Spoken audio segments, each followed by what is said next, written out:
తిరుమల పవిత్రతను జగన్ ప్రభుత్వం దెబ్బతీసిందని, లడ్డూ తయారీలో జంతువుల కొవ్వు కలిపిన నెయ్యిని వాడారంటూ గత కొద్ది రోజులుగా ఒక వర్గం మీడియా హోరెత్తించిన సంగతి తెలిసిందే.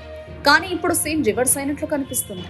ఈ వివాదంలో ప్రధానంగా వినిపిస్తున్న ఇందాపూర్ డైరీ వెనుక ఉన్న సంబంధాలు, నెయ్యి సరఫరాలో హెరిటేజ్ పాత్రపై అనుమానాలు మొదలవడంతో అప్పటిదాకా ఆవేశంగా మాట్లాడిన వారు ఇప్పుడు స్వరం మారుస్తున్నారని చర్చ నడుస్తుంది. టీడీపీ అనుకూల మీడియాలో కీలకంగా వ్యవహరించే లక్ష్మీ అక్క తాజాగా చేసిన వ్యాఖ్యలు ఇప్పుడు హాట్ టాపిక్ అయ్యాయి.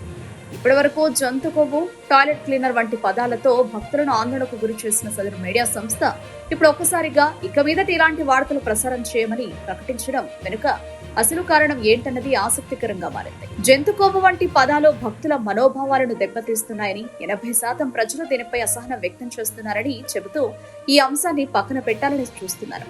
కల్తీ నెయ్యి సరఫరాలో హెరిటేజ్ సంస్థ ప్రమేయం ఉందని ఆరోపణలు రావడంతోనే ఎల్లో మీడియా ఈ వివాదాన్ని ముగించారని ఉబలాట పడుతోందని రాజకీయ విశ్లేషకులు భావిస్తున్నారు.